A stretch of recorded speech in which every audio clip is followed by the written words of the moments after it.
Assalamualaikum warahmatullahi wabarakatuh. Kali ini saya akan membahas kepemimpinan. Sebelumnya saya membahas locus of control, motivasi dan lain-lain. Itu adalah teori perilaku organisasi di level individu. Sedangkan yang hari ini akan saya bahas yaitu kepemimpinan adalah bagian dari teori organisasi di level kelompok. Baik, untuk mendapatkan gambaran tentang seberapa pentingnya kepemimpinan, saya akan membahas dulu apa yang dikatakan oleh Talleyrand. I'm afraid of an army of 100 sheep led by a lion than an army of 10 lions led by a sheep. Artinya orang itu lebih takut kepada segerombolan. Di sini 100 artinya segerombolan ya. Artinya sekelompok domba yang dipimpin oleh singa daripada sekelompok singa yang dipimpin oleh domba. Secara logika ini tidak masuk ya, secara logika. Karena secara logika masa sih lebih takut kepada 100 domba daripada lebih takut kepada 100 singa? Logikanya kan gak masuk. Artinya di dalam kepemimpinan gitu ya, kita membahas sesuatu yang terkait dengan kemampuan emosional dan spiritual, lebih kepada soft skill daripada hard skill. Jadi seorang pemimpin begitu pentingnya sehingga dia bisa merubah segerombolan domba, di mana domba itu kita persepsikan binatang yang jinak ya, yang mudah untuk diatur gitu ya. Jadi domba menjadi sangat menakutkan kalau dia dilatih dipimpin oleh singa dibandingkan dengan singa merubah segerombolan domba, di mana domba itu kita persepsikan binatang yang jinak ya, yang mudah untuk diatur gitu ya. Jadi domba menjadi sangat menakutkan kalau dia dilatih dipimpin oleh singa dibandingkan dengan singa. Walaupun dia segerombolan, tapi sekian lama dia dipimpin, dia dikelola, dia dilatih oleh seekor domba. Betapa pentingnya seorang pemimpin di sini menunjukkan bahwa tanpa disadari, day by day kita hidup dengan seorang pemimpin di organisasi gitu ya, di rumah, dimanapun gitu. Ternyata tanpa disadari peran mereka yang besar itu telah mempengaruhi kita. Kalau hikmahnya barangkali bagi mahasiswa adalah Anda terbentuk menjadi sosok seperti saat ini adalah proses yang lama, hasil dari kepemimpinan seseorang. Tanpa disadari apa yang dilihat oleh bawahan, apa yang dilihat oleh kita gitu ya, apa yang kita lakukan selama ini itu adalah sistem, aturan, pengajaran yang dicontohkan oleh pemimpin atau yang dibuat oleh pemimpin. Dan ini menurut saya benar gitu ya. Secara positif kita harus mengambil hikmah bahwa tidak usah khawatir dengan kondisi bawahan yang lemah, tidak usah khawatir dengan kondisi bawahan yang apalagi kalau bicara hanya sekedar skill ya, kemampuannya kurang gitu. Itu solusinya mudah dengan pelatihan. Tapi kita khawatir kepada bawahan yang kalau tadi lemah dalam konteks skill ya, kita khawatir dengan bawahan ditambah dengan pemimpin yang lemah dalam konteks mental. Lemah dalam konteks mental di sini artinya nanti kita bahas lebih bersifat kepada karakter-karakter. Baik, definisinya pemimpin itu adalah proses memotivasi. Saya sengaja kasih highlight kepada kata motivasi ya. Proses memotivasi orang lain untuk bertindak dengan cara tertentu untuk mencapai tujuan tertentu. Jadi fungsi pemimpin itu memotivasi. Kalau saja fungsi pemimpin sekedar mengikuti sistem dan prosedur yang ada, sekedar mengandalkan dari gelar, skill dan skill teknis yang dimiliki, tentu ini jauh lebih mudah. Faktor yang lebih sulit adalah ketika memotivasi, di situ dituntut ada kemampuan lebih. Tidak juga betul kalau kita pahami bahwa memotivasi itu hanya sekadar berbicara, motivator, tapi tanpa punya skill ya. Jadi motivasi dalam konteks kepemimpinan adalah di samping dia kemampuan dalam berkomunikasi, juga dia memang menunjukkan satu figur yang layak untuk dicontoh. Definisi berikutnya adalah leadership is a willingness to accept responsibility.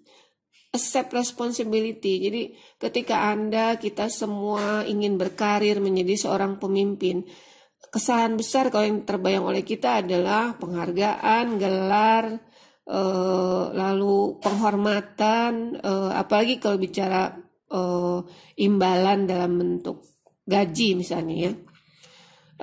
Banyak sekali kesalahan, kegagalan yang terjadi karena yang pertama kali dipahami seseorang ketika ingin menjadi seorang pemimpin adalah accept reward barangkali ya, bukan accept responsibility, adalah accept reward barangkali ya, bukan accept responsibility. Padahal yang betul adalah accept responsibility dan an ability to develop 3 major skill. Jadi responsibility itu akan bisa dilakukan apabila memiliki kemampuan dalam 3 aspek, yaitu kemampuan untuk membangun kerjasama, untuk mendengarkan, untuk menjadikan kepentingan orang lain di atas kepentingan dirinya. Jadi responsibility sebagai seorang pemimpin itu adalah sesuatu yang berat apabila melihat kepada 3 skill yang dituntut tersebut. Dan itu harus dipraktikkan, artinya harus terbukti. Nah, barangkali sebelum saya masuk ke power, saya hubungkan definisi yang kedua dengan yang pertama.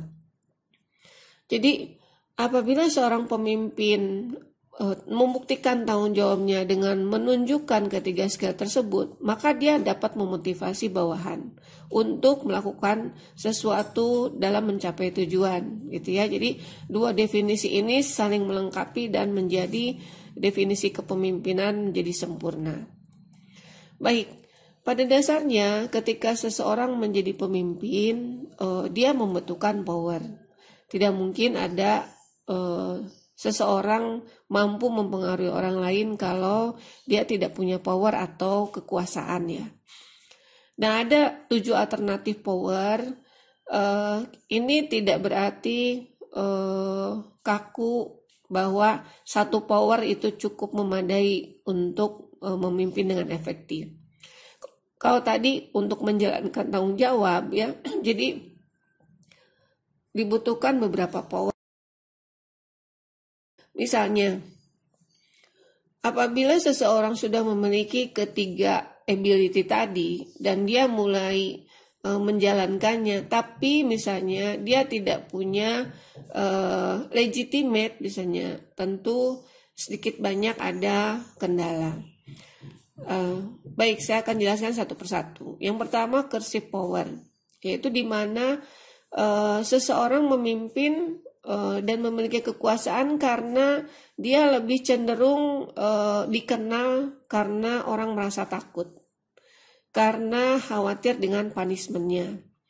Oleh karena itu kecenderungannya biasanya model kepemimpinannya otoriter. Ya, di sini fear punishment itu tidak berarti dalam arti secara hukuman fisik ya. Walaupun ada sedikit, tapi dalam konteks bisnis kita harus memahami bahwa seseorang pemimpin itu ditakuti karena misalnya dia bisa saja membuat karir kita terhambat, dia bisa saja bahkan sampai melaporkan dan mendorong pihak perusahaan untuk misalnya memutus hubungan kerja dengan kita ujungnya misalnya.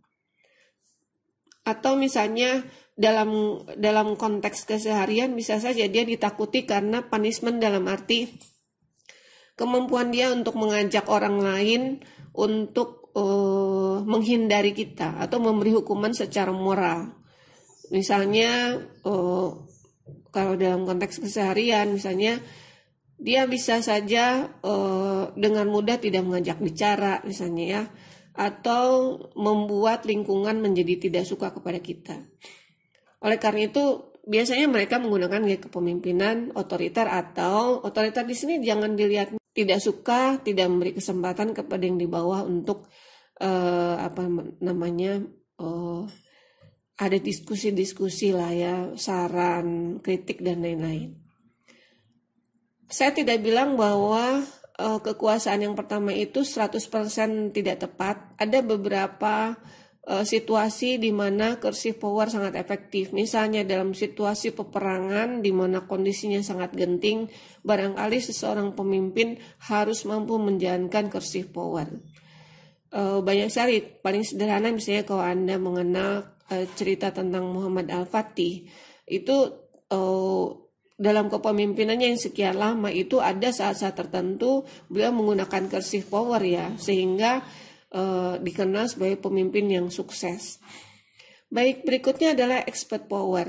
Seseorang memiliki kekuasaan karena dikenal seorang expert, memiliki pengetahuan dan sudah diakui di berbagai lingkungan, mendapatkan penghargaan karena kompetensinya. Jadi dengan mudah misalnya kita menyerahkan tanggung jawab kepada seorang pemimpin kalau dia memang sudah diakui kompetensinya. Sepertinya misalnya paling sederhana misalnya di perjalanan kita mudah sekali untuk tidur bergurau di mobil kalau kita tahu persis bahwa supirnya adalah supir yang berpengalaman gitu kan. Itu contoh teknis paling sederhana. Juga di perusahaan, kalau tahu memang sudah dapat penghargaan dari mana-mana, misalnya akan mudah bagi bawahan untuk mentaati apa yang diperintahkan oleh atasan. Berikutnya adalah legitimate power. Di sini legitimate artinya power yang memang disahkan oleh organisasi. Oleh karena itu namanya jabatan formal, hierarki. Jadi seseorang mendapatkan jabatan manajer itu jelas ada SK-nya misalnya.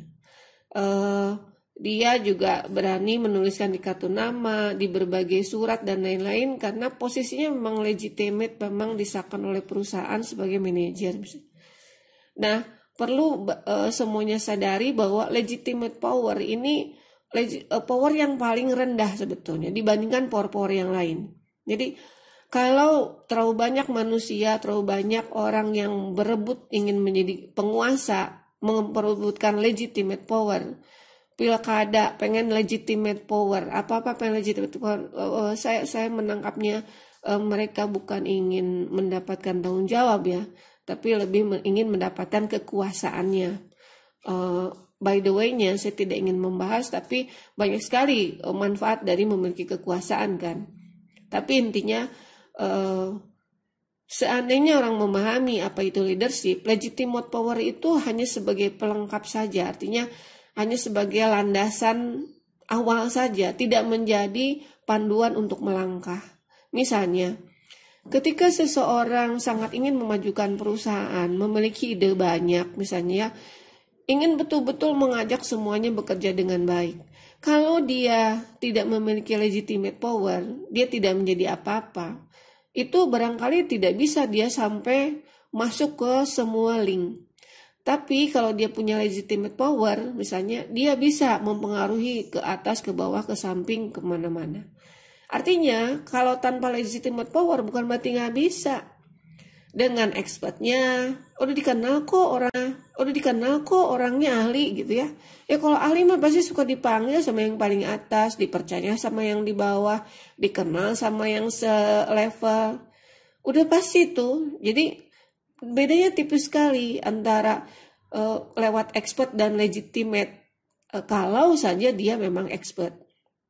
Jadi legitimate itu hanya sekedar formalitas ketika ada orang-orang tertentu yang memang sangat sulit, mau nggak mau dia harus mengikuti. Jadi lebih kepada memaksa sebetulnya legitimate. Apa bedanya dengan coercive power? Kalau coercive power emang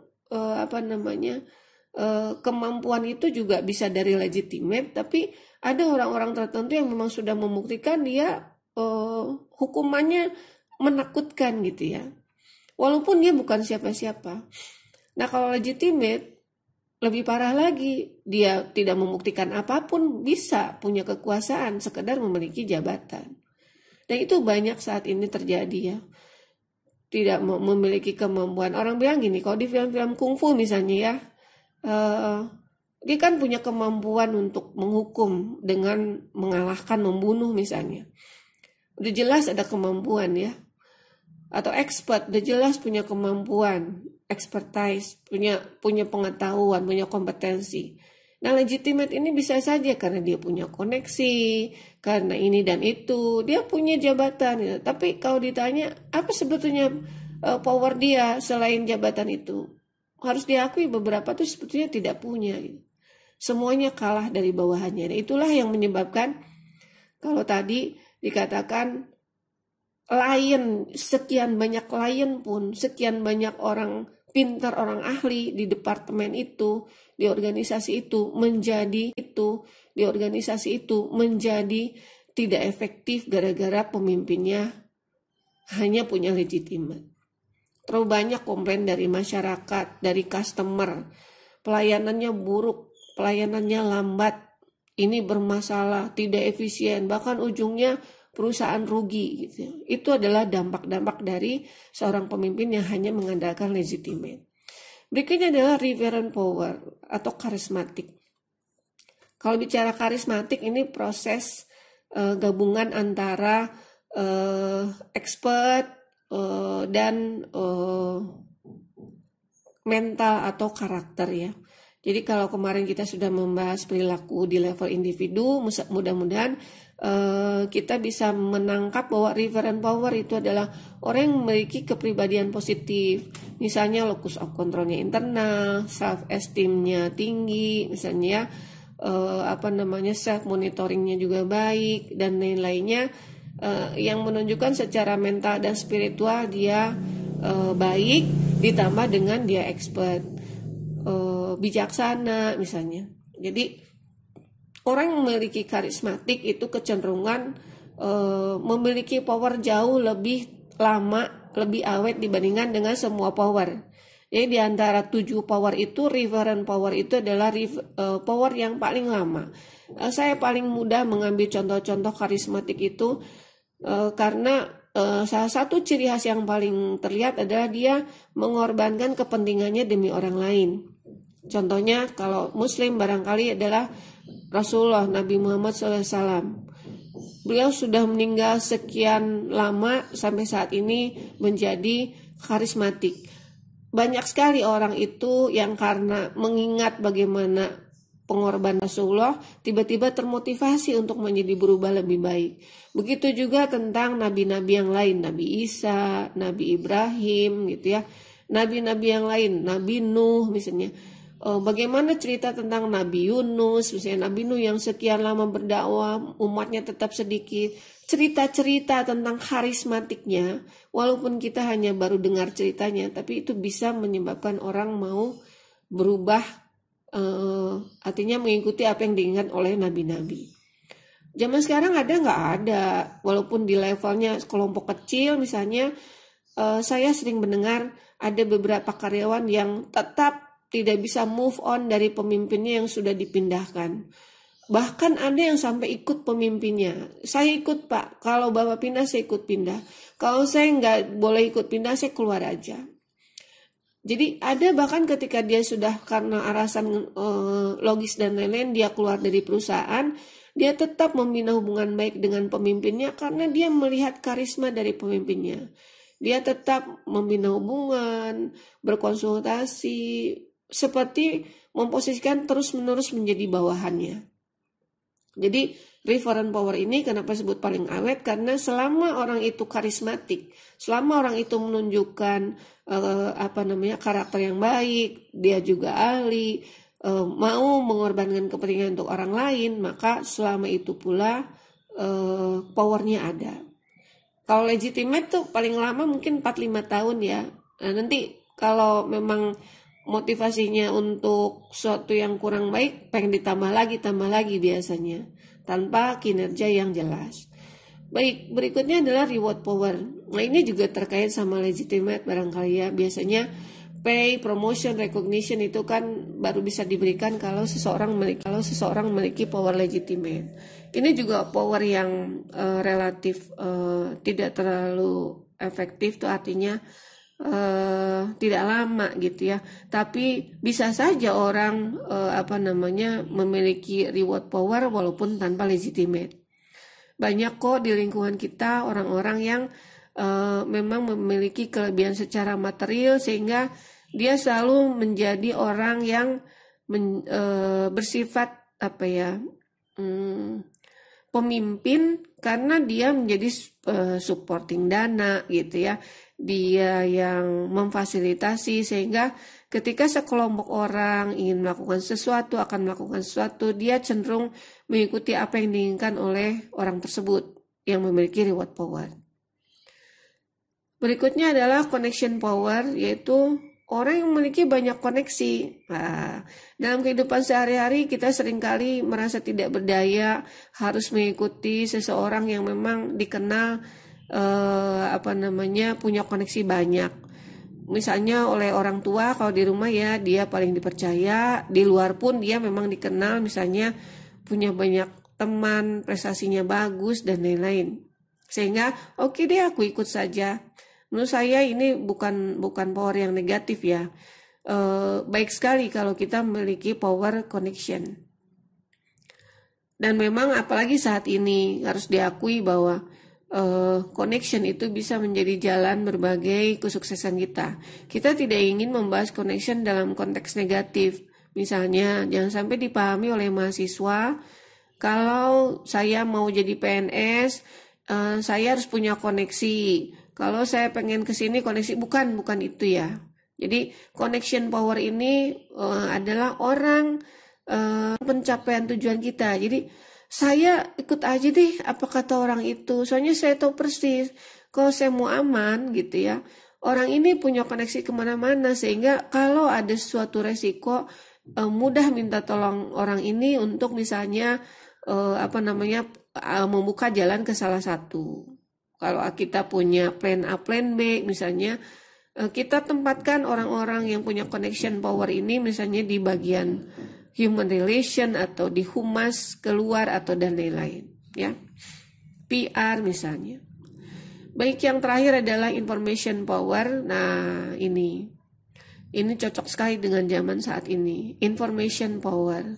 Jadi, kalau kita ingin memiliki power, kita bisa salah satunya diperoleh dengan menjadi orang yang selalu terdepan dalam informasi yang bernilai tentunya, valuable information. Misalnya, tergantung lingkungannya. Misalnya, mahasiswa, kenapa ketua kelas itu sebetulnya ditunjuknya bisa oleh dosen gitu. Tapi dosen itu nanti kontaknya ke ketua kelas terus kan. Jadi kenapa kita ikut aja kata ketua A, ikut A, kata ketua kelas B, ikut B, karena dialah yang paling tahu informasi tentang bagaimana mata kuliah ini ke depannya misalnya. Itu dalam skop kecil sekali. Nanti dalam skop besar misalnya, ada orang-orang tertentu yang dia selalu update dalam informasi yang valuable, sekali lagi ya, bukan informasi tanpa kriteria. Jadi misal kemarin pada saat COVID sangat tinggi, katanya sekarang juga masih tinggi ya, tapi intinya dalam kondisi COVID waktu awal-awal WFH itu informasi yang paling kita dengar adalah dari dokter dan dari pemerintah. Jadi kata pemerintah, diam di rumah, kita nurut kan gitu kan. Kata dokter, pakai masker begini-begini, kita nurut. Kenapa? Karena kita paham bahwa orang-orang itulah yang memiliki informasi yang valuable. Nah, Anda ada di mana gitu. Jadi kalau misalnya Anda ingin didengar, ingin diikuti, pastikan orang-orang di sekitar atau orang-orang di kelompok itu butuh informasi tentang apa nih. Kalau misalnya informasinya sudah tahu misalnya informasi tentang pekerjaan, informasi tentang kesehatan, informasi tentang kondisi politik, coba Anda kuasai dan selalu terdepan tentang informasi itu.